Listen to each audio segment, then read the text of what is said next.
고민정 의원 나가요? 최고위원? 그러려고 하더라고요. 정청래가 싫어요 하면서 나와. 나는 정청래가 싫어요. 싫어요. 그러니까 손절이에요 정청래.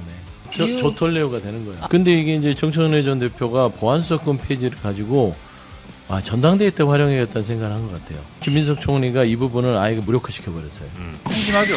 이 상황으로 이렇게 가면은 정권도 여당도 이제 한심한 집단 되는 겁니다. 이 정권 무너질 겁니다. 아마 제가 볼 때는 그 정도로 큰 사안이라고 저는 생각해요. 정권을 재창출하기 어려울 상황으로 간다는 뜻이에요. 비평이라고 하면은 대한민국 정치를 뭐 좋게 만드는 그런 내용이 있어야 되지 않습니까? 그러니까 이건 그런 비평이 아니고 정치죠. 유승민 전 장관은 정치를 하는 겁니다. 지금. 비판을 하는 거와 흔드는 건 다르다니까요. 근데 왜 흔들면서 비판하냐는 거를 내가 물어보고 싶어요. 왜 권력이 욕심이 나십니까? 왜 마음에 안 들어요? 왜 본인들의 의견을 충족시키지 못했나요? 한없이 가벼운 시사 토크쇼 장르만 여의도 6월 26일 금요일 순서 시작하겠습니다. 반갑습니다. 정영진이고요. 요즘 리더는 어때야 하는가에 대한 생각이 많이 드는 그런 시기가 아닌가 싶습니다. 오늘도 함께 이야기 나눠주실 분들 바로 소개해드리고 시작하겠습니다. 맥정치사회연구소 서용주 소장님 어서 오시고요. 네, 안녕하십니까? 네, 반갑습니다. 축구 보셨죠? 봤습니다. 네. 혹시 일본 스웨덴전도 보셨어요? 그거는 못 보셨고 결과만 결과만 보셨고. 알아요. 네. 근데 그 축구를 보면서 우리 한국 축구가 어쩌다 이 지경까지 갔을까? 그다음에 박지성 해설위원의 이 뼈아픈 해설. 네. 뭐 하는 겁니까? 이렇게 지고 있으면 골라인 안으로 선수를 투입해야지. 뭐 이런 것들 네. 다 하는 거를 왜 홍명보 감독은 몰랐을까? 그건 한번 네. 잠시 후에 뭐 우리가 축구 전문은 아니지만 잠깐 한번 얘기 나눌 시간이 있을 것 같기도 하고요. 윤희석 국민의힘 전 대변인님 어서 오십시오.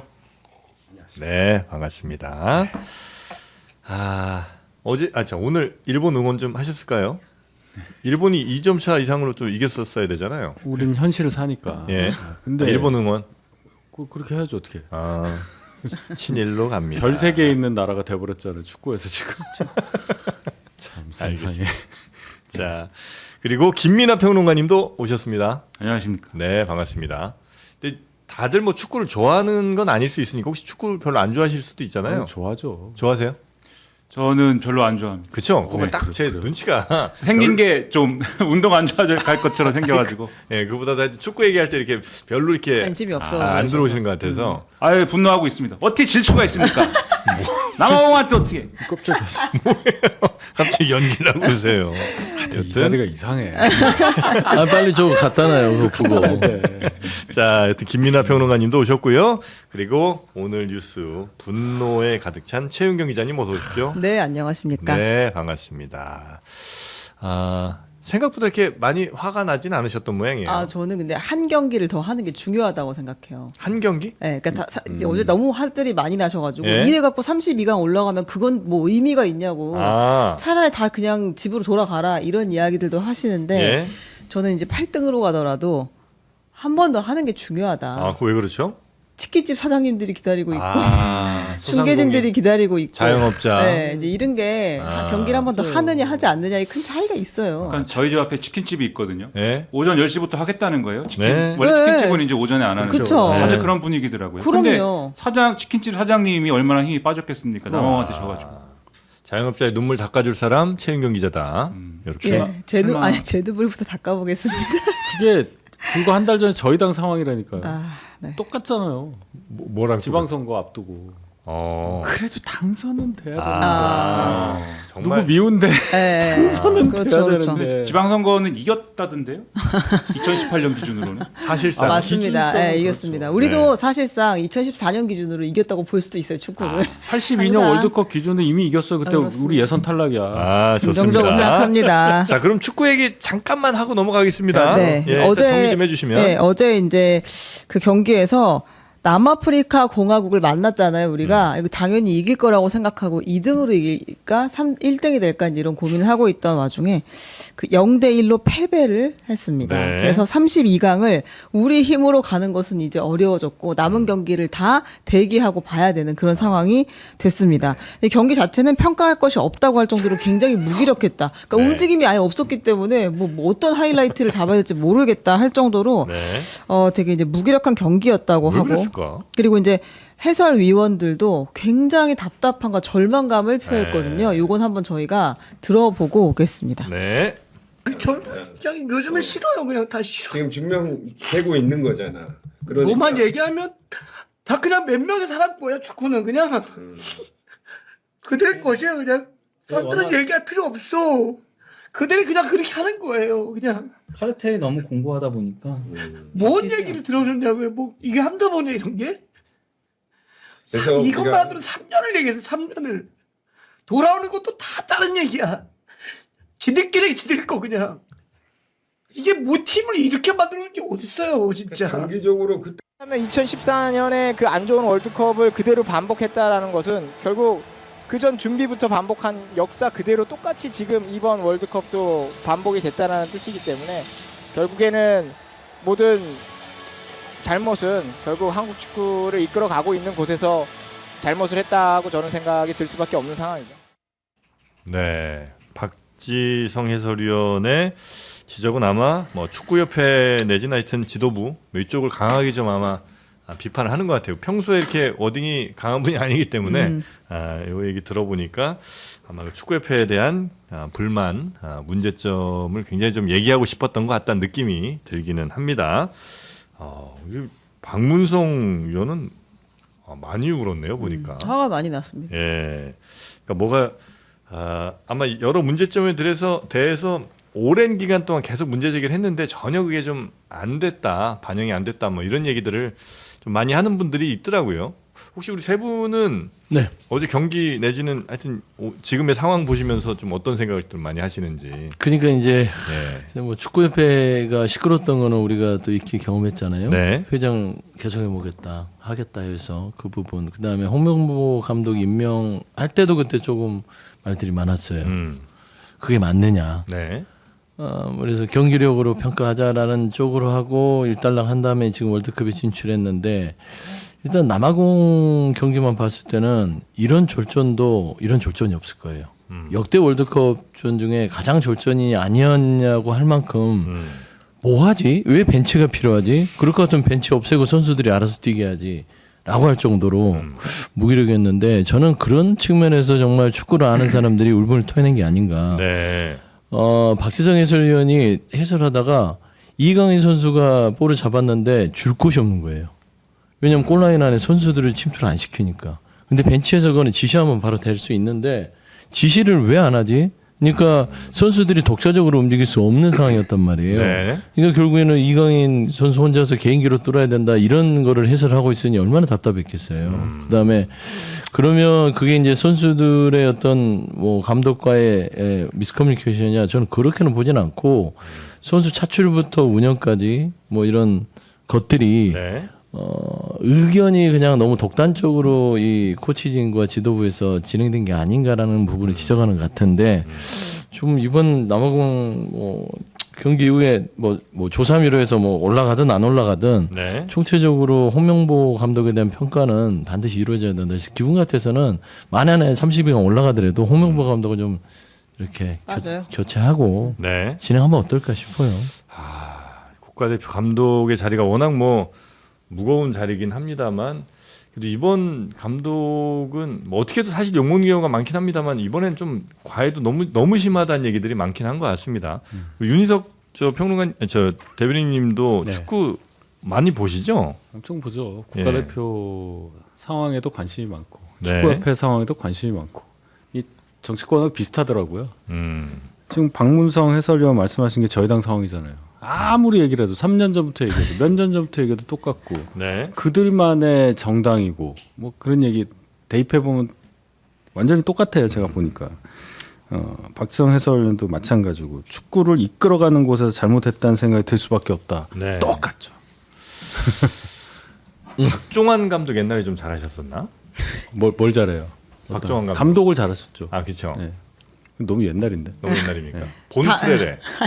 본프레는 별로지. 또 기억이 안 남지. 또 욕먹나 제가? 네. 변병주나 하세요. 아니 제가 남은 거 하나 그냥 설명을 드리면 네. 이제 우리가 남은 경기를 어떻게 봐야 할 것인가. 이집트 이란 경기에서는 이집트가 이겨야 됩니다. 그치. 그리고 스페인 우루과이에서는 스페인이 이겨야 됩니다. 네. 그리고 세네갈 이라크 여기는 비기거나 이라크가 이겨야 합니다. 뭐야? 그리고 오스트리아와 알제리전 무승부가 나오면 안 됩니다. 누가 이겨도 좋지만 일단 무승부가 나오면 안 되고요. 네 경기가 이걸 남은 다 거예요. 외워야 돼요? 기다려 보세요. 아, 더 있어요? 네, 우즈베키스탄, 콩고 여기서 우즈베키스탄이 콩고 상대로 이기거나 비겨야 합니다. 그리고 가나와 크로아티아에서는 가나가 이겨야 됩니다, 여러분. 경기가 많네, 그죠? 언제 끝나요 이게? 아니 그게 좀 기다려 보세요. 근데 이제 갈 확률이 높냐 낮냐로 얘기해봐라라고 물어보면 네. 그래도 축구를 잘 아시는 분들은 높다. 근데 어제까지 그랬는데. 어제까지는 그랬는데 네. 이제 또 아닌가요? 아침에 또 아니더라고요. 하나씩 하나 계속 날라갔어요. 날아가니까 하나 날라갔어. 확률이. 그래서 근데 그렇게 말씀하시면서 차라리 그러니까 이거는 자포자기해서 하는 말인데 네. 차라리 안 가는 게 낫지 않냐 이럴 거면 하지만 이제 오늘 아침에 만약 그렇게 됐다면 분위기 또 바뀌었겠죠. 이분들이 반드시 가야 된다 바뀌었을 텐데 근데 지금 윤희석 대변인님 말씀하신 것처럼 한국 사회의 모든 게 또 축구에 있는 것 같아요. 그러니까 이게 뭐 옛날부터 문제가 있다고 얘기를 해갖고 홍명보 감독을 선임할 때도 논란이 있고 했는데 그때 막 이제 축구를 잘 아는 분들을 중심으로 해서 굉장히 많은 사람들이 이건 안 된다라고 얘기했잖아요. 근데 어떻게 그게 또 됐습니다. 그러면 그 다음에 계속 이게 뭔가 이슈가 이어지면서 안 되는 사람을 왜 감독에 앉혔느냐 이런 것들이 뭔가 실질적인 조치로 이어져야 되는데 그러고 또 말았어요. 그리고 홍명보 감독 체제가 그냥 이렇게 왔습니다. 그동안은 뭐 축구를 아주 좋아하고 잘 아는 사람들끼리만 걱정을 하다가 그래도 좀 믿어볼까 하다가 다시 좀 이상하다 싶다가 그래도 좀 잘할 때도 있지 않아? 이런 상태로 온 건데 이게 지금 이 중요한 시기가 되니까는 다 골마 터져가지고 이게 골문 것들이 터져가지고 이렇게 또 난리가 나는 거잖아요. 그럼 중간에 우리는 뭘 했어야 될까 이런 생각이 좀 드는 거고 한국 축구와 일본 축구를 어떤 분이 비교를 이렇게 하던데 네. 그 얘기를 하더라고요. 한국 축구가 참 희한한 점이 있다. 그게 뭐냐면 체계가 없다.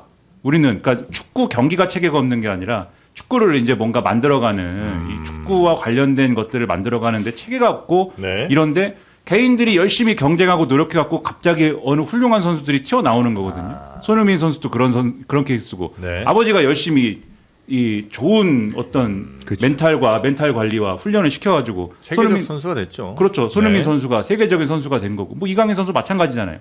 축구 시스템에서 잘 길러진 선수는 아니잖아요. 엄밀히 말해서. 근데 그런 선수들로 항상 우리는 어떻게 때우는데 그게 축구의 시스템의 어떤 뭐 강화라든가 축구 시스템의 선진화 이런 걸로는 안 이어지고 맨날 이렇게 성적이 안 좋게 나오면 감독 욕하고 감독 바꾸고 그 다음엔 잘해봐라 이러고 있는 거거든요. 근데 이게 네. 정치도 그런 것 같고 뭐 우리 사회도 그런 것 같고 JTBC도 아닙니다.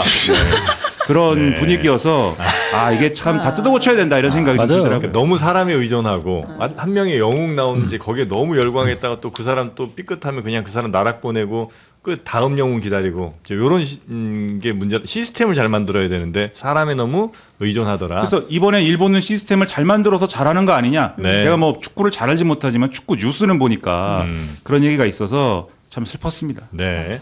하여튼 학연, 지연, 뭐 혈연 이런 거 따지는 거는 진짜 좀 없어졌으면 좋겠는데 그게 쉽지가 않은 모양이에요.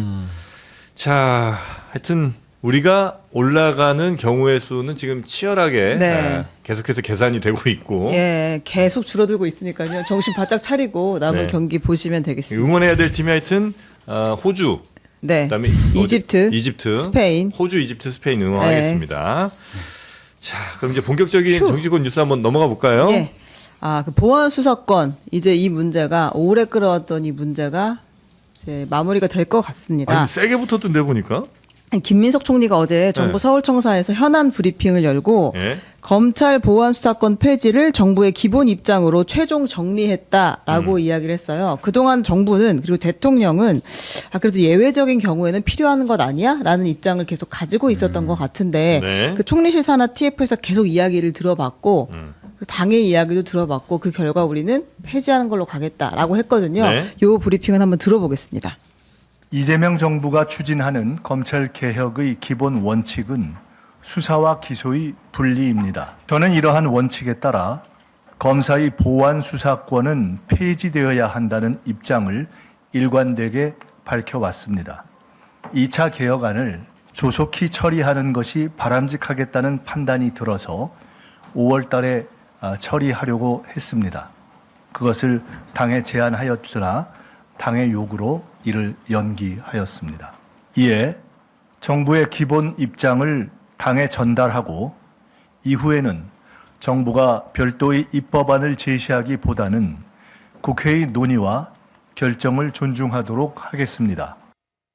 네, 그러니까 어차피 국회에서 도와줘야 되는 거기 때문에 정부 입장은 계속해서 얘기를 했지만 아마 여당이 이제 강력하게 입장이 좀 있었기 때문에 결국은 여당 뜻 따르겠다 이런 것 같은데 이게 이렇게 마무리가 되는 것 같지가 않더라고요. 예, 한번 말씀하세요. 하세요.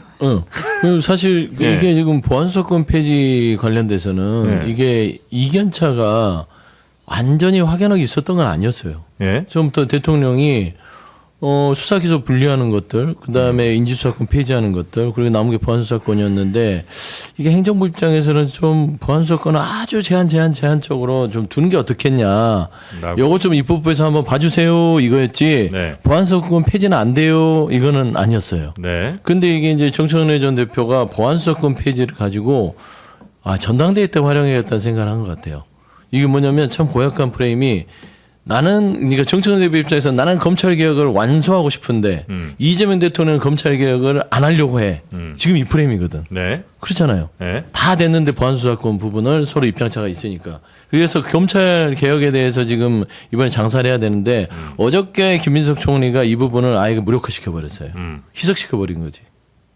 일단 하시라. 네, 해라. 아이고 알았다. 그러면 어차피 입법부가 형사소송법이라든지 법안에 대한 최종적인 권한이 있으니 대통령도 결정하시면 따르겠다고 했으니 하세요. 이걸 갖고 지금 전당대회에서 무슨 정치적 슬로건으로 활용하지 마세요 하고 저는 결단해 버린 거죠. 네. 결국에는 이제 대통령의 의견을 계속해서 밀어붙여봤자 이게 전천의 전 대표에게는 이게 사실 그냥 먹잇감으로밖에 안 되겠다 생각해서 던져버린 건데 왜 그 부분에 대해서 정천의 전 대표가 좀 적지 않게 좀 당황한 것 같아요. 어제 페이스북을 4번을 그냥 열폭을 하시더라고요. 네. 계속해서 그런 거 보면은 이게 사실상 정말로 보안수사권의 폐해 자체를 입법부인 집권 여당이었던 정청래 지도부가 고민했던 게 아니라 요거 지금 쫙 쥐고 있다가 전당대회 활용해 먹어야지 이랬다가 이제 일격을 당한 거 아닌가. 사실 뭐 이제 국회로 넘어가면 보안수사권 폐지에 대해서 입법 절차 거쳐서 통과시키면 돼요. 그러니까 크게 이견이 있을 건 아니에요. 근데 왜 이렇게 화가 난 거예요, 어제는? 왜냐면 정책 슬로건으로 이제 이용 못 해 먹으니까. 아, 그래요? 그러니까 이제 7월 17일 전에 끝내자 이제 시점을 막 박으면서 얘기를 하고 네. 정부안 제출을 안 했다는 걸로 지금 떠넘겼냐 이런 식으로 이제 딴지를 거는 거죠. 조금 어제 그 정청래 대표의 그 메시지들 네, 하나 소개를 해드릴게요. 소개 좀 해주시면. 일단 이제 총리는 뭐라고 이야기했냐면 네. 우리가 그 보안수사권 폐지를 하도록 하겠다. 근데 정부안 제출 안 할 테니까 국회에서 이제 법안 만들어서 통과를 시켜라 이렇게 이야기했어요. 근데 정청래 대표가 그 상황을 보고 말씀하신 것처럼 당황했는지 화가 났는지 알 수 없는데 페이스북을 연달아서 4번을 올립니다. 네. 보안수사권 전면 폐지 지금 당장. 그러려면 형사소송법 정부안을 제출을 해야 한다. 그러니까 김 총리는 안 한다고 했었잖아요. 법사위원장을 사수해야 한다. 재헌절 이전에 본회의 통과를 시켜야 한다. 이렇게 이야기를 했고 그다음에 또 한 번 페이스북을 올립니다. 김 총리 보안수사권 폐지가 정부 최종 입장이라고 하면서 정부안은 제출 안 한다고 했다. 우리가 국회에서 불가역적 완전 폐지를 할 테니까 시행령도 완벽한 폐지로 준비해 주십시오. 이렇게 올려요. 네. 그리고 또 한 번 페이스북을 올리는데 정부 안으로 보안수사권 전면 폐지가 국회로 왔으면 제일 좋았을 것이다. 국회로 떠넘겼으니 네, 이제 그럼 지금 당장 하자에 대한 답을 해야 한다. 혹시 시간 끌기 작전인지 살펴봐야 한다라고 이야기를 했고요. 또 한 번 더 올립니다. 보안수사권 전면 폐지 정부안 제출 안 해? 1년 동안 허송 세월을 한 건 아닌지 참 그렇다. 1년 동안 준비한 내용이 무엇인지도 참 궁금하다. 시간 끌기 온 꼼수가 아니기를 두 손 모아 기도한다. 이렇게 이야기를 했습니다. 아니 그러니까 정부가 하고 싶은 거는 죽어도 안 된다고 그래서 정부가 알았어 그럼 국회 해. 여당 알아서 해라고 했는데 이렇게 화가 난 거 맞나요? 이게 제가 제대로 이해한 게 맞습니까? 이분은 이제 온 생각이 그 전당대회 유불리에 쌓여 있으니까 거기에 따라 반응을 하는 거고 아무리 그렇다 하더라도 보안수사권이라는 것을 존치하냐 마느냐를 이런 뭐라고 할까요? 표 계산으로 정해야 한다. 여기서 지금 보안수사권을 왜 폐지하고 이런 얘기는 없고 그냥 보안수사권 폐지할까 말까 할 건데 네가 해. 뭐 이 얘기밖에 왔다 갔다 안 한다는 것에 대해서 잘 생각해 봐야 되겠다. 만약에요. 정부가 정말 손 떼고 국회에서 어떤 식으로든 완전 폐지 쪽으로 법안을 통과를 시켜서 이게 시행이 되면요, 이 정권 무너질 겁니다. 아마 제가 볼 때는 그 정도로 큰 사안이라고 저는 생각해요. 무너져요, 현장에서 정권이? 저는 무너진다고 봐요. 그럴 만한, 그러니까 제 얘기는 정권을 재창출하기 어려울 상황으로 간다는 뜻이에요. 그만큼 이게 큰 건데 이걸 이렇게 거의 이건 졸속이라고 봐요. 보안 수사권을 존치하냐 폐지하냐에 대한 국민적 어떤 여론 수렴도 안 한 상태에서 또 이렇게 만약에 폐지했을 때 어떤 일이 벌어진다는 것에 대해서 제대로 잘 들어주지도 않고 아까 축구협회 얘기는 똑같은 거예요. 그리고 이걸 만약에 강행을 했으면 벌어질 상황이 뻔해요. 뻔합니다. 그런데 이거를 이런 식으로 결정을 했다. 치열한 다툼 끝에 한 것도 아니고 전당대회 때문에 김인석 총리도 그래 그럼 우리도 폐지야. 근데 국회에서 하세요. 이런 식으로 해서 됐다면 국민들이 이거 다 보신단 말이에요. 뭐 경찰서 갈 사람이 얼마나 있겠어. 뭐 고소고발 당할 사람이 얼마나 있겠어. 하지만 이 상황에서 벌써부터 나온 얘기가 경찰 출신 변호사가 벌써부터 굉장히 뜨고 있고 수임료도 많이 받는다는 얘기가 나오는 상황이에요. 네. 이 정권이 오래 남았잖아요. 저 김민하 평론가는 이 상황은 어떻게 지금 보고 계세요? 한심하죠. 이 상황으로 이렇게 가면은 정권도 여당도 이제 한심한 집단 되는 겁니다. 사실 뭐 누가 뭐 경찰 가겠어 뭐 이렇게 좀 비유해서 윤희석 대변인님 말씀해 주셨지만 예. 뭐 당장 여기 있는 사람들도 경찰서 갈 수도 있어요.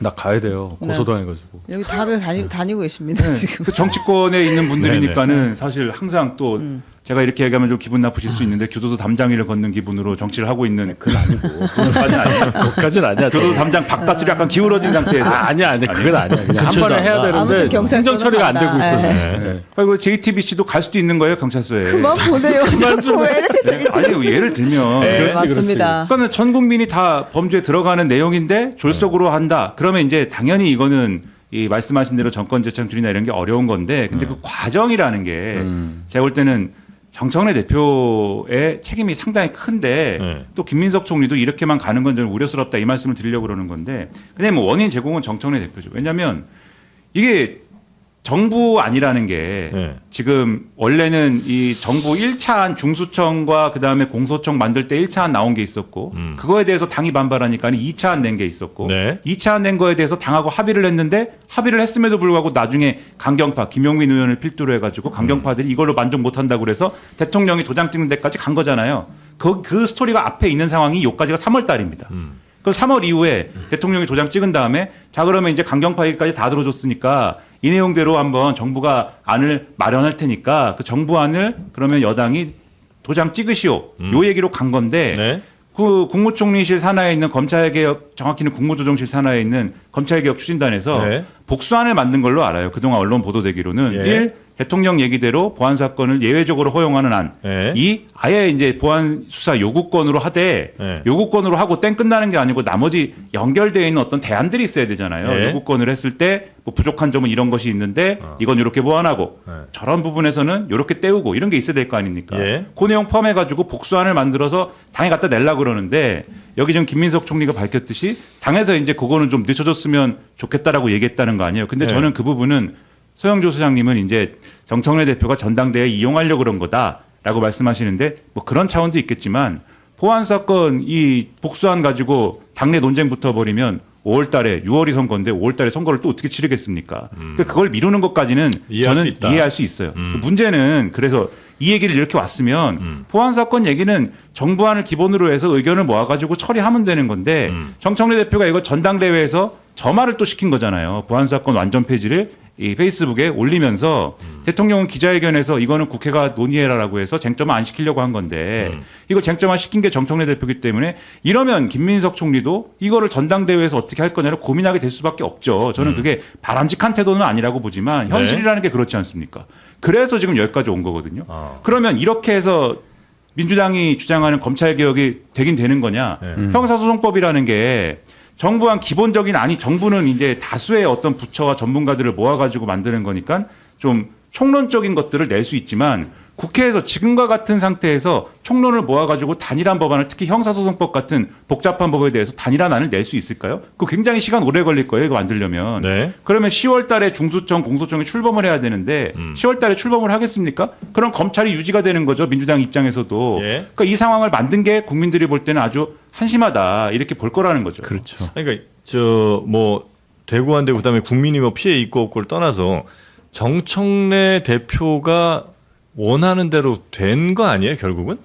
뭐 이런저런 과정을 거쳤지만 안 됐다. 아니죠. 아니에요? 이게 각이 세워져서 전당대회까지 이슈가 끌고 아니 그러니까 가는 걸 원한 그 거죠. 정치적인 이익을 떠나서 네, 검찰 개혁안에 네. 보안 수사권 폐지를 원했고 네. 그래서 김 총리도 동의했으니까 그거는 총리 이제 대표 원하는 대로 된 성공한 거죠. 거잖아요. 네. 네. 왜 이렇게 화가 그러니까 나냐? 내용을 아니지. 이게 싸움이 계속돼야 된다니까. 아니, 그러니까 내용을 원했던 게 아닌 거예요. 그렇지, 내용을. 그렇지. 아, 그러니까 쉽게 진정성이 얘기하면. 없었다. 이걸 그러니까 싸우려고 했었다. 그렇지. 이거는 정치적 슬로건으로 활용하려고 했던 건데 그게 무력화되니까 화가 났어요. 저희 제일 처음에 김민석 총리가 이거 받겠다 정부가 그러면은 입법부가 너 뜻대로 민주당 뜻대로 줄 테니까 하세요 이렇게 한 거고 정부안에 대해서는 말한 대로 이미 국회에서 수기를 했다고 했으니까 그 안이 있는 걸로 알기 때문에 정부안을 낸다는 게 속도만 늦출 뿐이니까 굳이 안 내겠다는 뜻이에요. 그거를 알아먹어요. 사선 의원 정도 되면. 근데 그래서 처음에는 환영합니다. 시행령 잘 보강해 주십시오 하고 끝냈어. 그게 몇 시냐면 15시예요. 어제. 오후 3시. 예.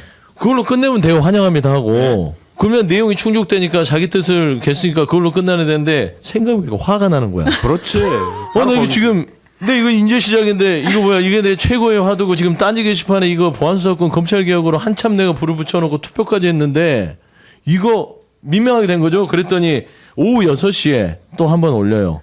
왜 정부안 제출 안 해? 떠넘기고 또 오후 7시에 또 올려요. 그러니까 막 열폭입니다. 오후 3시, 오후 6시, 오후 7시. 그리고는 이제 오후 9시에 마지막으로 올리는 게 네. 반야신경을 올려요. 내려놓던 거예요. 그러니까 반야신경? 이게 쫙 감정이 올라오는 게 이게 전당대회에서 내가 한 방 먹었구나라는 것이고 그 즈음에 발표났던 게 7월 1일 날 이재명 대통령과 문재인 전 대통령의 만남에 대한 속보가 떠요. 그러니까 전반적으로 지금 본인이 전당대회에서 시작부터가 꼬이기 시작했다. 화가 나는 거예요. 그 당 의원들은 왜 가만 있어요? 여기에 대해서? 아니 가만히 있지 않아요? 아니요. 거기에 대해서 구도도 구도인데 저는 이제 이 제도에 대한 계속 이제 네. 의문이 있는 상황이기 때문에 네. 여기에 약간 방점을 찍어서 말씀드릴 수밖에 없는 게 이 의원들은 왜 가만히 있느냐라고 말씀하셨지만 의원들도 이제 전당대회 구도 속에서 움직이니까 네. 김민석 총리를 지지하는 뭐 그런 준비가 된 사람들은 서영조 소장님처럼 제 서영조 소장님이 누굴 지지한다 이런 말씀은 아니고 그럼요. 뭐 지지하는 사람이 있겠죠 마음속에. 저는 이재명 대통령 지지합니다. 아 그렇죠. 뭐 요즘에는 친정청래라고 이제 도장 찍힌 사람들 언론에 의해서 그런 분들한테 물어봐도 나는 친명입니다라고 합니다. 다 모든 사람이 친명이라고 네. 하는데 어쨌든 이제 그런 사람들은 이제 여기에 대해서 정청래 대표 입장 비판할 거고 그 다음에 뭐 정청래 대표 이제 지지하는 분들은 또 다른 입장을 얘기할 거고 그럴 건데 네. 제가 여기서 재밌다고 생각하는 거는 아까 제가 말씀드린 바 지금 국회에서 이거를 논의해가지고 수기해가지고 형사소송법 개정안을 만드시오라고 하면 아마 못 만들 거다라고 제가 말씀드렸잖아요. 근데 내가 안에 갖고 있다고 주장하는 분이 지금 있어요. 그게 김용민 의원이지 않습니까? 네. 김용민 의원이 시민사회와 함께 만들어 놓은 안이 있다. 네. 그래서 나를 법사위원장을 시켜주면 오늘이라도 이걸 처리하면 된다. 이 얘기를 지금 하는 거지 않습니까? 근데 예. 언론의 다수의 그동안의 보도는 김용민 의원도 전당대회 출마하는 거 아니야? 이거를 다 해왔는데 그러면 평론가 입장에서 보면은 그러면 김용민 의원은 물론 원구성 협상이 뭐 잘 돼야 되겠지만 법사위원장이라는 거를 약속을 어떤 형태로든지 받으면 전당대회를 안 나가는 건가? 이런 의문도 좀 들어요. 네. 그러니까 그런 얘기들까지 포함해서 보면 이게 굉장히 미묘한 부분이라는 거고 근데 그러면 김용민 의원 안으로 좋다. 그러면 김용민 의원 안으로 도장 찍어서 이거를 이제 국회에서 처리를 하면 그러면 잘 논의가 되는 거냐? 문제는 이게 시민사회 아니라고 했는데 시민사회에서도 다 동일하게 의견 통일이 안 되는 안입니다. 이게 또. 그래서 이렇게 가나 저렇게 가나 민주당은 이 상태로 전당대회를 치르면 엄청난 책임을 뒤집어 쓰고 정치적으로 누가 대표가 되든지 간에 상당한 위기를 맞을 수가 있다는 거예요. 아 근데 이게 지금 정청래 전 대표가 또 하나 글을 올렸거든요. 네? 1시간 전에. 아 그래요? 네. 범민주진보연합으로 보안수사권 폐지를 돌파합시다. 그러니까 아마 이게 이 내용에 대한 고민이 이제 시작이 되는 것 같은데.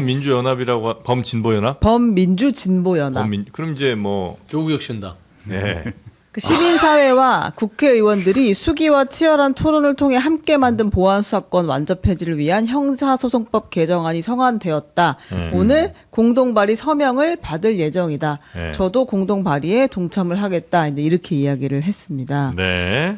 근데 이거는 이제 법안 한번 올라오면 봐야 될 것 같아요. 그러니까 진짜 정확하게 어떻게 정교하게 세팅을 했는지를 보기는 봐야 될 것 같고 내용을. 네. 근데 지금 말씀하신 건 크게 두 개의 틀인 거잖아요. 이걸 전당대회 도구로 사용하려고 했다라는 정치적 분석이 있는 거고 보안수사권을 실제로 이제 완전 폐지했을 때 올 후과에 대해서 아까 이야기를 하다가 말았는데 그 여론조사로 이걸 결정할 수 있는 건 아니지만 그래도 보안수사권에 관한 여론조사가 있었어요. 네. 폐지에 대한 이제 그 여론을 한국사회 여론조사 연구소가 22, 23일에 조사를 했거든요. 이제 일반 여론조사 결과 그 수사 공백 방지를 위해서 보안수사권을 유지해야 한다고 하는 응답이 47.7%가 나왔어요. 근데 검찰 개혁을 위해서 보안수사권을 폐지해야 한다고 하는 것이 31.3%가 나왔어요. 근데 이 논의가 한 1년 가까이 지금 계속되고 있잖아요. 네. 여러 가지 측면들이 막 논쟁이 되면서 국민들도 이제 적당히 생각이 정리가 된 것 같아요. 그러니까 견제를 좀 할 필요가 있다라고 하는 목소리가 조금 더 큰 상태인데. 경찰에 대한 견제. 그렇죠. 왜냐면 이것만 네. 두면 사건 이거 진짜 수사를 안 해도 문제. 좀 부실하게 해도 문제, 엉망으로 해도 문제, 기소가 안 돼도 문제, 이런 문제들이 생기니까 그래도 최종적으로 관문 하나는 둬야 되지 않겠느냐는 목소리가 조금 더 큰 상황인 것 같습니다. 네. 그리고 친명계 이건태 의원도 정청래 대표를 향해서 뭐 강도 높은 비판을 좀 쏟아낸 게 있었군요. 네, 근데 이건태 의원의 비판은 아니 왜 이렇게 화가 났어? 이제 이거에 대한 비판이에요. 서영주 소장님이랑 비슷한 맥락인데. 그래요? 비슷했어요? 아니 하겠다고 하는데. 왜 이렇게 시간 끌기 작전이라니? 아니 국회로 떠넘겼다니? 또 왜 이렇게 말을 하는 거야? 이제 왜 이재명 이런 정부를 이야기를 의심하냐? 네, 하는 겁니다. 네. 자, 이제 요거는 앞으로 당내에서 더 붙을 게 있어야 아니면 이렇게 정리가 됩니까? 이제 좀 맥이 빠졌죠. 맥이 빠졌고. 예, 그러니까 결국에는 맥 연구소 맥이 빠졌는데. 저는 빠졌잖아요. 이제 제가 빠지면 이제 보안 수사권 검찰 개혁 문제는 그렇게 이슈를 끌고 가기가 쉽지 않고. 네. 그러니까 딴지 게시판에도 이 검찰 개혁에 대해서 더 이상 이 말하자면 프레임으로 살려나가기는 쉽지 않다. 왜냐면 이미 하나로 해서 가니까. 네. 뭐 할 수 있는 거는 내가 검찰 개혁을 해냈습니다. 뭐 이 정도는 할 수 있겠으나 향후에 이 새로운 여당 지도부에 대해서 네. 이제 개혁의 과제는 없어진 거죠. 알겠습니다. 이제 뭐가 그러면 전당대회에서 가장 치열하게 붙을 이슈가 될 건지 그것도 좀 궁금하긴 하네요. 대통령하고 문재인 전 대통령이 만납니까? 네, 이게 아마 이제 그 정청래 대표가 당황한 또 하나 이유가 됐을 것 같은데요. 네. 이제 어제 정청래 대표가 어제였나요? 그제였나요? 그제. 문재인 전 그제. 대통령이 책 네. 그제 도서전. 국제 그 책 도서전 네. 북도서전에 왔잖아요. 와가지고 거기서 평산책방 부스를 운영하고 있는 와중에 이제 정청래 전 대표가 대표직을 내려놓고 바로 찾아가서 사진도 찍고 인사도 하고 책도 샀는데. 네.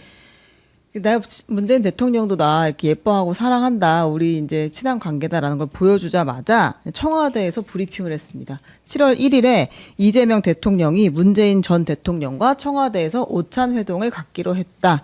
이렇게 이야기를 했습니다. 네. 이렇게 만나는 이유는 어떻게 그 배경을 뭘로 좀 분석하시는지 누가 좀 말씀 주실까요? 우리 김연아 평론가님. 일단 이 민주당이 지금 전당대회에 너무 매몰돼 있어서 네. 밖에서 볼 때 어떤 모양새냐를 잘 느끼지 못하는 것 같고 네. 그 선두에 서 있는 게 제가 볼 때는 정청래 대표예요. 네. 정청래 대표가 사실 평산책방에 문재인 전 대통령 왜 만나러 갑니까? 특히 이런 민감한 시기에 지금 구도가 이렇게 돼 있는데 언론은 뭐 친명 대 친청 대결 구도라고 하고 그 다음에 이제 이재명 대통령이 어쨌든 간에 이 여당의 지도부의 리더십에 대한 일정 정도의 의견을 피력을 한 거잖아요, 간접적으로. 그런 상황에서 만약에 정청래 대표가 문재인 전 대통령을 만나서 뭔가 모양을 만들려고 그러면 구도가 어떻게 됩니까? 현직 대통령 대 전직 대통령 구도가 돼버려요.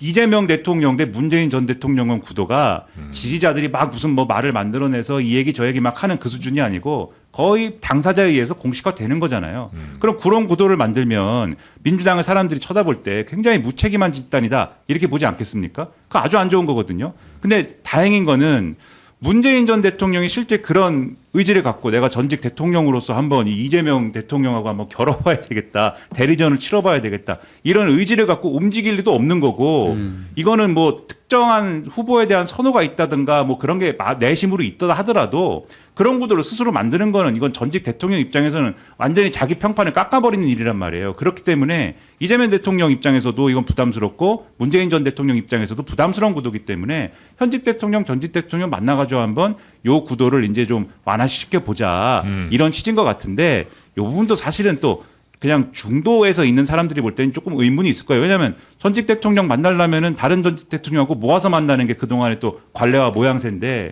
딱 이제 민주당 내부 이슈로 만나는 것 같은 그림이 딱 되잖아요. 그래서 그런 것도 어쨌든 문제인데 어쨌든 이 모든 거의 시발점은 청청래 대표가 문재인 전 대통령 끌어들이면서 시작된 거니까 네. 청청래 대표가 책임이 크죠. 문조 이렇게 쭉 이어지는 거기에 균열이 좀 가는 건가요? 아니면 그 중에 문 전 대통령이 좀 나오는 모양새인 겁니까? 어떻게 되나요? 이 저는 다섯- 문재인 전 대통령이 네. 정청래 대표에 대해서 전당대회에 활용당하지 않겠다. 손절 모드라고 봅니다. 문재인 전 네. 대통령의 손절. 예, 정청래 대표를 손절했다. 나를 더 그러면 이상 손절이면은 그 전엔 사기는 했나요? 그러면 사야 손절이. 사는 게 아니라 사실상 따지고 보면 본인들이 알아서 본인을 끼워 넣었기 때문에 나 끼워 넣지 마. 왜 자꾸 니들 싸움에 나를 끼워 넣니? 이런 네. 좀 느낌이라고 설명을 좀 드리고 싶고 단순히 그 만남으로 이렇게 해석하는 게 아니라 그 주변에 있는 이제 고민정 의원이 네. 최근에 인터뷰에서 좀 불만이 많았다 정청래 대표한테. 아, 그래요? 그러니까 이제 그거를 이제 애둘러서 점잖하게 불만이 많은 거고 좀 불편했다 그런 거잖아요. 그러면서 전당대회를 출마를 좀 암시하는 걸 보면 사실상 친문그룹에서는 정청래 전 대표의 이번에 출사표가 굉장히 현 정권을 흔드는데 나름대로 안 좋은 구도를 갖고 갔다는 걸 인정하는 것 같아요. 그래서 저는 문재인 전 대통령도 사실 어차피 그 현직 대통령, 전직 대통령 민주주의 진보 진영 내에서 만나는 거 이상할 거 아니에요. 네. 그리고 가끔 이제 뭐 아침에 어떤 보수 쪽 그 패널도 아니 뭐 대통령을 문재인 전 대통령을 부르면 이명박 박근혜 전 대통령은 어떻게 됩니까? 그런데 세트가 아니에요. 전직 대통령은 따로따로 만날 수 있는 것이고 같이 만날 수도 있는 것이라서 네. 지금 현재는 의도는 대통령께서 당내 이번에 전당대회 갈등을 본인이 조정하겠다라고 정무적 판단한 것 같아요. 정무적으로 판단하고 갈등을 조금 이제 전쟁하지 마라. 네. 경쟁을 해라 그 말을 지금 조금씩 포인트를 가지고 본인이 조율을 하는 정무적인 일정일 수도 있다라는 게 저는 방점이고 그 문조 이렇게 쭉 이어지는 거에서 조월에요로 이제 가는 거죠. 아니, 그러니까 문 전 대통령이 본인이 빠지는 거예요? 아니면 정청래를 아웃시키는 거예요? 저는 그 빠지면서 손절하는 것 같아요. 아니 그러니까 질문은 뭐냐면 문조 털유가 되겠다는 거냐 네. 아니면 조털래 조털래 유가 유가 되겠다는 거냐의 질문인 것 같아요. 아니 그러니까 아 그 질문 아니에요? 자, 맞아요. 레유는 네. 떨어질 수가 없다고 그래요. 아, 그래요? 예, 그렇게 보는 게 맞죠. 그러니까 문만 빠지는 거 원래도 나는 아니었고 이 얘기를 지금 하실 것 같다는 아. 얘기에 제 맞아요. 생각은. 문재인 대통령이 너희들의 그 뭐 지금 당권 싸움에 나를 왜 자꾸 끌어들이냐라고 하면서 혼자 이제 떠나기로 했다는 거예요. 근데 보세요. 정청래 이 전 대표 입장이 가장 곤란이 되는 게 네. 이 싸움을 정청래라는 정치인과 현직 대통령이 이재명을 싸움으로 가면 이거는 이 구도는 이겨낼 수가 없어요. 그런 그 앞에 전직 대통령이라는 세력 대 세력의 싸움으로 가야만 본인이 명분이 생기는데 문재인 전 대통령 왜 나를 끼워 넣어? 나 빠질 거야. 그러면 이제 구도가 친명 대 친문이라는 그런 구도가 아니라 이재명 대통령 대 정청래 싸움이 되는 겁니다. 네. 그러면 가루가 되는 거예요. 그러니까 우산이 없는 거예요.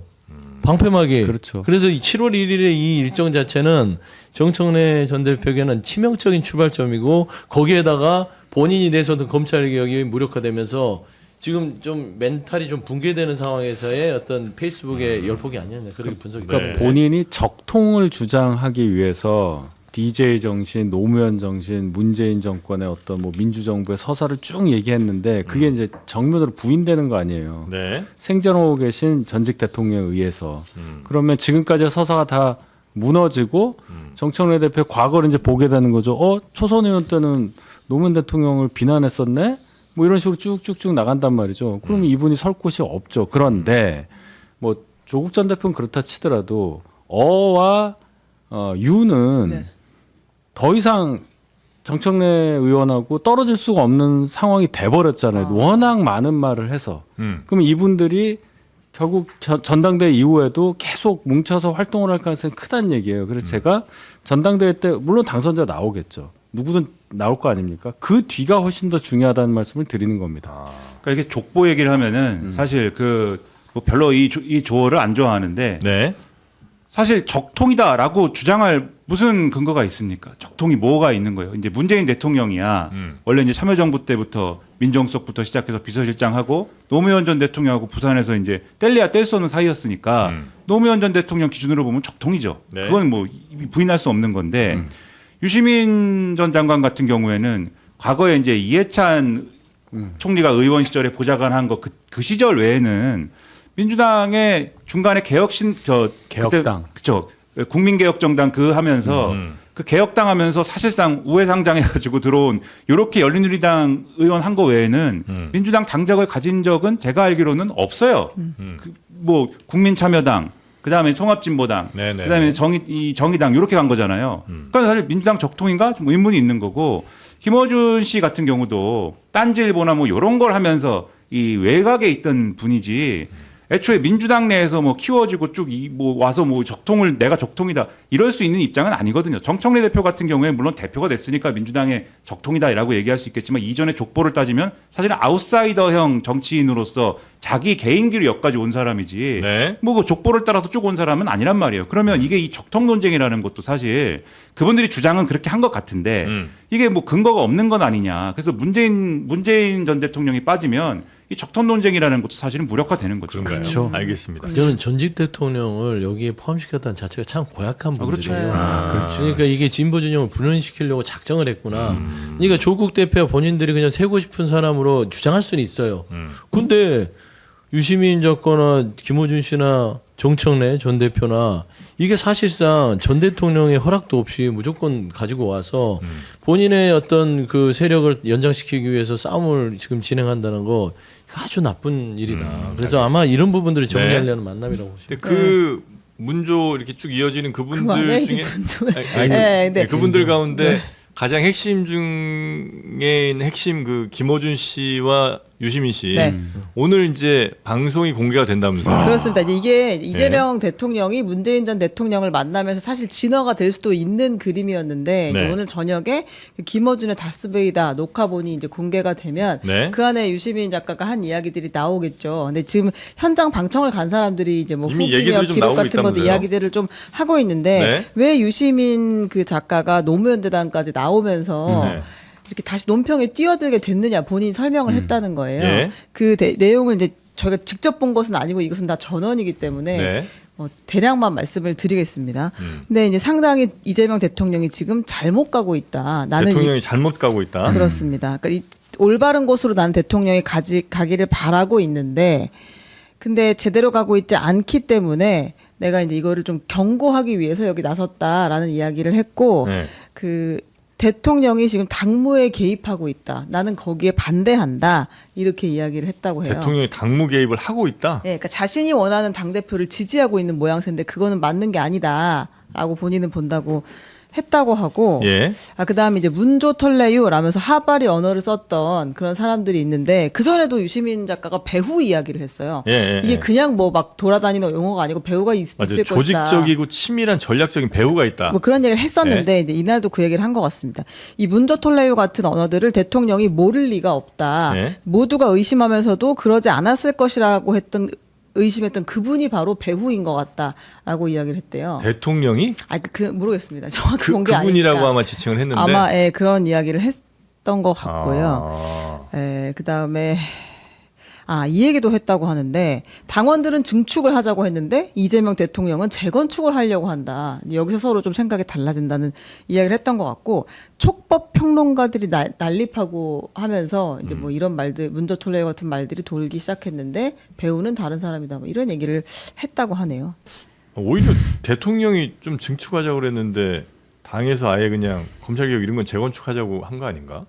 근데 이게 무슨 비유냐면 네. 제가 뭐 모릅니다. 뭔 얘기인지. 예. 근데 이제 이런저런 뭐 저도 주워들은 네. 이게 뭐 도는 얘기들이 있잖아요. 네. 예. 그래서 그 자리에서 어떤 얘기를 했느냐 이렇게 잘 보면은 결국은 이제 두 가지 결인 것 같아요. 하나는 지금 말씀하신 배후론. 그래서 사실 문조 털레유가 이제 멸칭이다 막 이렇게 지금 사람들이 주장을 하는데 문조 털레유는 멸칭인가요? 사실 잘 모르겠어요. 그 뭐 털은 그렇다 치는데 얼굴에는 수염이 나서 털이니까 그거는 그렇다 치는데 그럼 털은 바꿔서 아까 어레유. 어로 바꾸자라고 하는 말씀도 있었던 것 같은데 그렇게 늘어났을 때 그게 뭐 멸칭이 됩니까? 성이랑 이름의 그런 거니까. 이름이 네. 한 글자인데 근데 아무튼 그런 주장을 해서 뭔가 상대를 하나로 묶고 그러면서 그 하나로 묶은 상대를 반대하는 어떤 요런 프레임을 만든 사람들이 있다라고 지금 생각을 하는 거잖아요. 그래서 뭘 얘기하는 거냐면 배후, 조직 이런 걸 얘기하는 거고 이 얘기는 계속 해왔어요, 사실. 김어준 씨 유튜브에서 무슨 뭐 작전 세력이 있는 것 같다 이런 얘기 계속 했잖아요. 그러니까는 작전 세력이에요, 서영조 소장님 같은 사람들이. 작전 세력이고 그다음에 뭐 그 지난주에 얘기한 것 같은데 이 소위 말하는 또 이 김민석 총리를 지지하는 것 같은 뭐 지지하는지 모르겠지만 그러한 네. 유튜브들이 광고를 받고 있다. 이 얘기 주장해가지고 이것도 웃겼던 상황 된 거 아닙니까? 다 이게 무슨 배우가 있다는 얘기인 건데 여기에 마지막 그 퍼즐을 유시민 전 장관이 그 배우가 대통령이다 그 얘기한 것 같고 사실상 그렇게 직접 얘기는 하는지 모르지만 그다음에 이 재건축이랑 뭐 이 증축 뭐냐면 아마 그 얘기인 것 같아요 제 생각엔 지지층을 늘리는 건 좋다. 지지층을 늘리는 거 좋은데 그게 이제 소위 말하는 이재명 대통령의 중도실용 노선 이런 거잖아요. 근데 그거는 집을 좀 늘려서 증축을 하라는 얘기였는데 이거 완전히 밭을 다 갈아엎고 있는 것 같다. 자기 지지층이 상처 입었다는 얘기를 하는 기존 거죠. 지지층, 코어층이 네. 상처 그렇죠. 입었다 이런 얘기. 그것도 하던 얘기죠. 코어 지지층이 상처 입었다. 그리고 이 갈아엎는 재건축 재개발을 하는 건데 그 재개발을 하는데 용역이 온다. 용역들이 와가지고 나가라 이런 거 하잖아요. 해고하고 뭐 이런 거 하지 않습니까? 그게 또 뭐냐? 그게 평론가, 그냥 이 작전 세력과 광고를 받고 그다음에 배우와 조직을 갖고 있는 평론가, 즉 서영조 소장님 같은 사람들이죠. 용역 그러면 출연료나 받지 뭐 다른 거 안 받아. 용역 평론가다. 그리고 용역 평론가와 함께 광고 좀 돌아다니는 주세요. 세상 물정 모르는 촉법 평론가가 있는 거다. 이제 이 구도로 설명을 한 것 같아요. 그거구나. 이 얘기가 그 맥락이 그거네. 이해되지 않았던 인사, 지연되는 검찰 개혁, 네. 서울시장 후보 선택, 평택 공천 이런 것이 결국엔 그분의 의중이라고 본다. 이건 이제 아마 대통령을 지목한 것 같고 말씀하신 용역 평론가가 있었다면 용역 평론가들, 촉법 평론가들이 난립하면서 이 사달이 났지만 최종은 이재명 대통령 본인이 정점에 있는 거 아니냐 이렇게 이야기를 한 것 같네요. 그래서 코어 지지층이 철거민이 됐다는 얘기예요. 아 철거민까지 어디를 나와요? 가냐는 얘기야.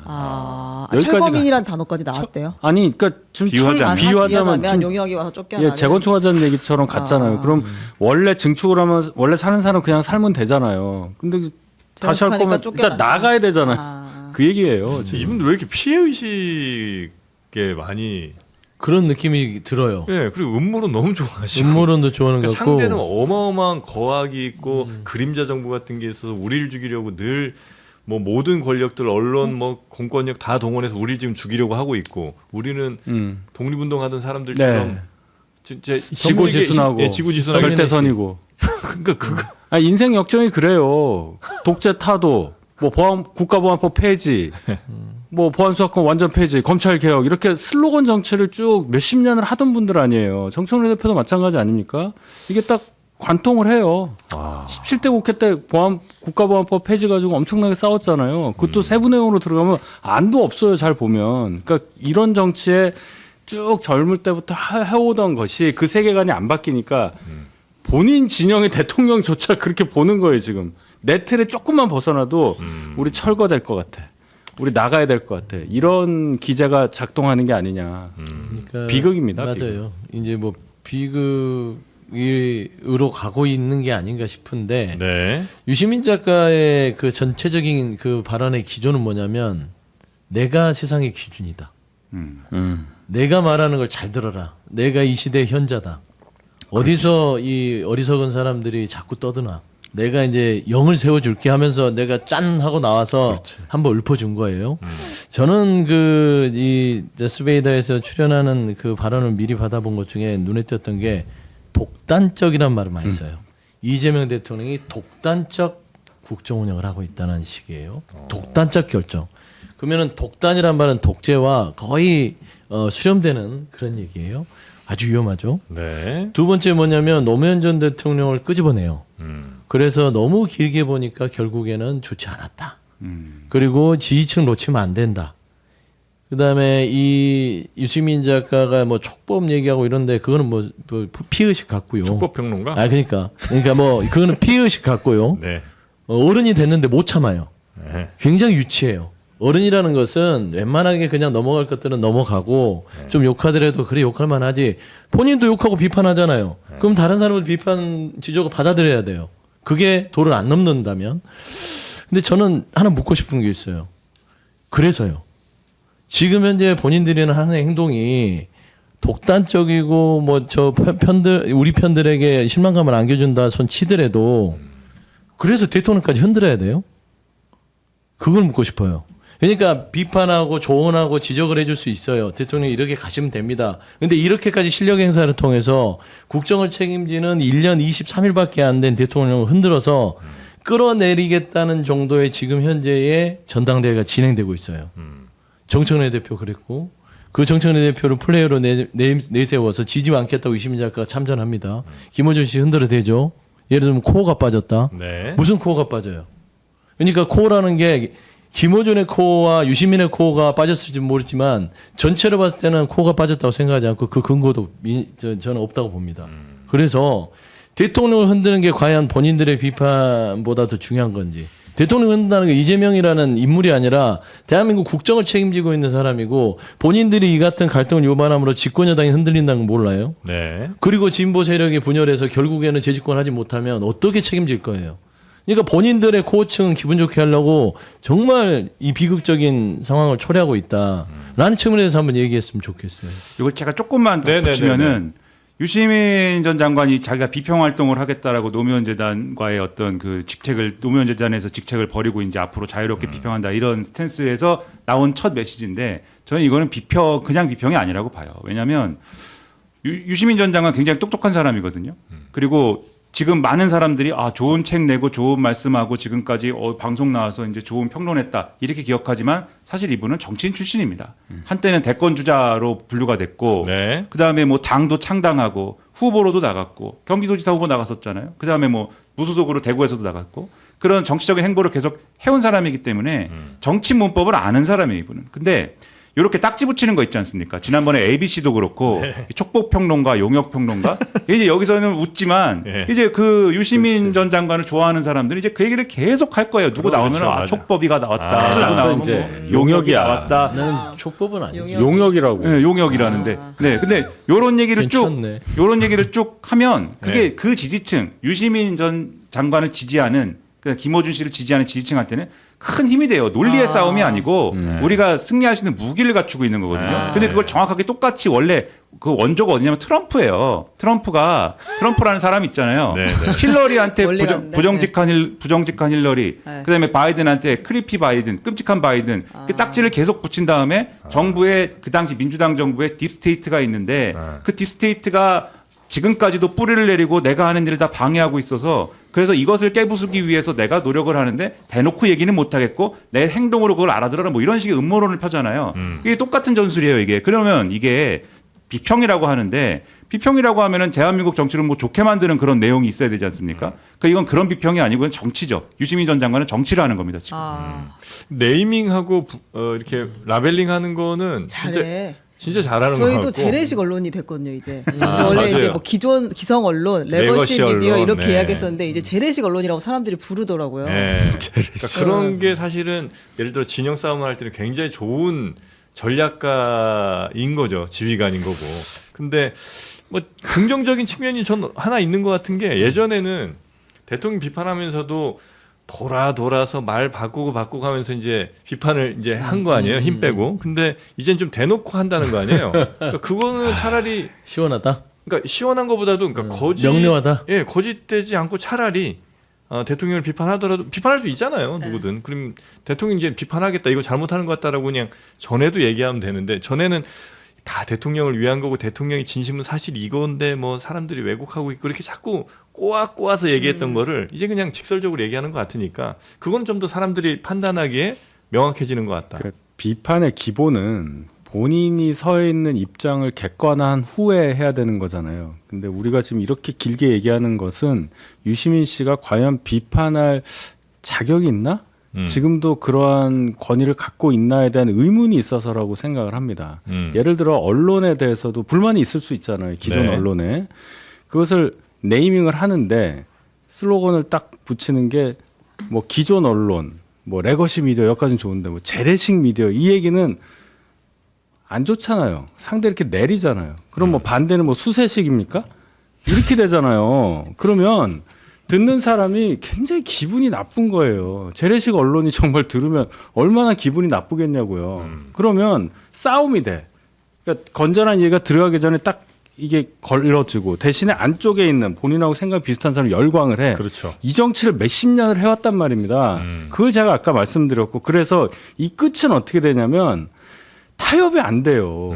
타협과 합의 이게 필요한 건데 여당이니까 그럼 뭐 하자는 거고 여당끼리 여당 안에서 이렇게 싸우는 건 해석이 안 된다는 얘기죠. 제 얘기는. 네. 그러니까 제가 짧게 얘기하면 네. 유시민, 김어준 이 두 분, 그다음에 정청래 그 전 대표까지 묶어서 조국 대표까지는 저는 여기 참전 안 했으니까 뭐 얘기를 안 하지만 이 세 분이 지금 주축이 돼서 대통령 흔들고 있어요. 저는 계속 대통령 얘기하는 이유는 다 떨쳐 놓고 참석 이름을 다 떼보죠. 이재명, 정청래, 뭐 김민석, 송영길, 김어준, 유시민 다 떼요. 그동안 봤을 때 우리 진보 진영 안에서의 빅스피커가 지금 현재 대통령을 흔드는 건 분명하잖아요. 그리고 전직 대표가 다시 연임 도전하면서 이 구도가 대통령 흔든다는 것도 다 알고 있어요. 대통령 흔드는 거 맞잖아요. 그러니까 비판을 하는 거와 흔드는 건 다르다니까요. 비판하시라고요. 맞아요. 흔들지 않고 비판하시라고요. 그런데 왜 흔들면서 비판하냐는 거를 내가 물어보고 싶어요. 왜 권력이 욕심이 나십니까? 왜 마음에 안 들어요? 왜 본인들의 의견을 충족시키지 못했나요? 마음에 안 들면 이 정권 1년도 이제 안 지나는 정권을 흔들 정도의 그런 세력으로 본인들은 스스로를 자임하는 건지 굉장히 위험한 거예요. 그래서 저는 개개인의 어떤 함수관계의 정치인 평가가 아니라 구도 속에서 대통령이 갖고 있는 지위는 대한민국의 안정성을 갖고 가는 건데 네. 그걸 깡그리 무시하는 거잖아요. 그게 저는 지적하는 거지 무슨 촉법이네 뭐네 뭐 이상한 소리 좀 안 했으면 좋겠다. 네. 자, 하여튼 오늘 저녁이 지나면 아마 주말 내내 네. 또 지난번에 그 ABC 때처럼 주말 내내 유시민 작가의 이야기가 돌 것 같고요. 그건 아마 월요일에 다시 한번 저희가 전해드리지 않을까 싶습니다. 자, 그리고 뭐 뉴스가 많았는데 네. 그 경제 시간에 저희가 좀 더 다루도록 하고 예를 들면 호남의 반도체 클러스터 생기는 거. 네. 해야죠. 요거는 저희가 좀 뒤에 이어지는 경제 시간에 좀 더 자세히 나누도록 하고요. 혹시 제트리 뉴스를 짜투리 뉴스요. 하나 이거 전해주실 수 그래도 있을까요? 사진들이 재미가 있으니까 네. 금요일에 맞는 짜투리 뉴스 전달을 하겠습니다. 그 한국이 지금 어디 나가도 사랑받고 각광받잖아요. 한국의 음악, 문화 그리고 화장품 각종 브랜드. 네. 그래서 짝퉁이 이제 엄청나게 해외에서 나오고 있다고 합니다. 베트남의 나트랑 있잖아요. 네. 나트랑 휴양지인데 거기 짝퉁 거리에서 무신사가 등장했어요. 무신사 이거 맞는 거 아니에요? 아닌가? 원래 MUSI. MU예요? 네. 원래? 나 몰랐어. 그다음에 그 패션 그 브랜드 29CM 있잖아요. 29M. 그건 29M으로 이렇게 무신사라 그 얘기예요? 예, 등장했고요. 와. 사진 너무 웃기지 않습니까? 근데 나트랑에 가면 신박하다. 짝퉁이 진짜 많아요. 뉴발란스, 나이키 이런 신발 같은 것도 기가 막히게 똑같이 만들거든요. 그래요? 품질 어때요? 품질도 뭐 신질 않았지만 그거 많이 사가더라고 한국 사람들이. 근데 참 우리도 이런 경우가 많아가지고 있죠, 옛날에 있죠. 우리도. 게스를 게우스로 쓰고 그렇죠, 뭐 게우스. 이런 거 많았잖아. 네. 나이스. 그럼요. 예. 나이키를 나이스라고. 기억하네. 역시 용역이야.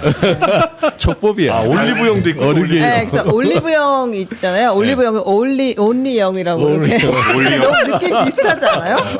Only young to be young. 아, 이러다가 장르만 다낭도 나오겠네. 그러네. 장르만으로 하겠다. 장르만. 네.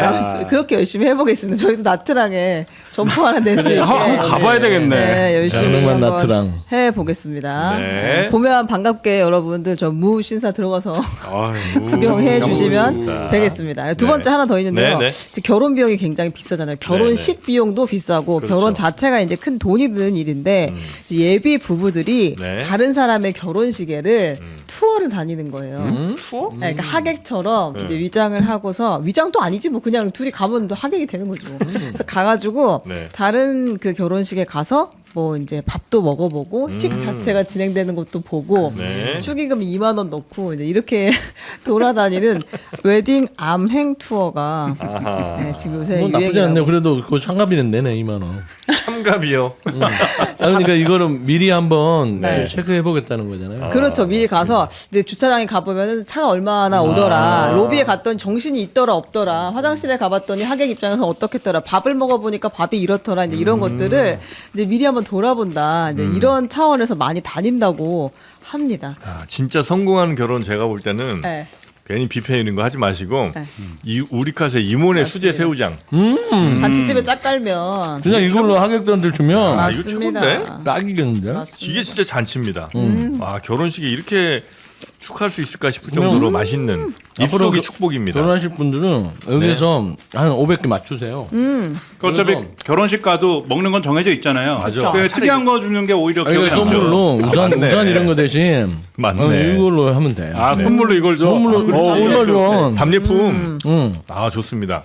새우장 하나, 예. 그다음에 다른 거 하나 뭐 해서. 네, 요거는 이제 주문과 동시에 제작되기 때문에 수작업으로 아주 대량은 못 합니다. 하여튼 꼭 필요하신 분들 미리미리 주문하셔야 될 것 같고 요게 이제 국산 100% 통마늘 요거를 또 같이 넣어서 아마 지금 드시는 거에 있을 텐데 마늘 맛이 끝내죠. 네. 이 껍질 깐 순살 새우기 때문에 또 드시기도 굉장히 편해요. 네, 이것도 껍질 같이 있으면 이거 벗겨내는 게 일이거든요. 다 벗겨서 해드리고요. 또 남은 간장은 장조림용으로 쓰셔도 되는데 사실 밥 비벼 먹다 보면 별로 안 남으실 겁니다. 맞아요. 네, 워낙 맛있어서. 그냥 떠먹어도 될 것 같아. 네. 요거 한 통에 17,900원이고요. 두 통 주문하시면 무료 배송이고요. 네이버에서 우리카세 검색하시면 되겠습니다. 이렇게 비빔밥처럼 이렇게 비벼 드시면 어떻게 맛이 어떠셨는지 우리 윤희석 대변인님 아유 말도 안 하잖아요. 나는. 말도 안 하시죠. 네, 말도 말하기도 못해요. 귀찮아. 네. 말 시키지 마요. 뭐가 돼. 네. 코어 아우. 지지층 아우, 우리 미치겠다. 네. 아, 우리카세 이걸 코어 PD님이 지지. 엄청나게 이걸 요리를 잘해갖고 와. 센스가 있죠 진짜. 어. 이렇게 먹으면 딱인 원래 것 같아. 뭐 하시던 깻잎, 분이에요? 당근 오. 뭐 하시던 분이. 이걸 팔아야 돼요 JTBC에서 여기서 매장을 만들어 놓고. 그러니까 진짜. 그러면 좀 도움이 되지 않을까 지금 아 근데 이렇게 상황에. 먹으니까 진짜 좋네. 아니 저희가 이제 이걸 빚도 팔아 갚고. 이걸 팔아가지고 태평양 같은 빚을 다 갚을 수는 없습니다. 아 태평양. 아. 네. 자, 하여튼 우리카세 이모네 수제 새우장 네이버에서 우리카세 검색하시거나 070-4866-2789로 전화하시면 되겠고요. 우리 세 분, 아유 얼른 좀 드세요. 맛있어. 진짜 맛있어. 윤석 대변인 다 드신 것 같고요. 먹을 수 있는 밥량은 다 먹었어요. 네. 자, 그러면 오늘 지나 주말 편히 보내시고 저희는 다음 주 금요일에 뵙겠습니다. 고맙습니다. 감사합니다. 네. 감사합니다.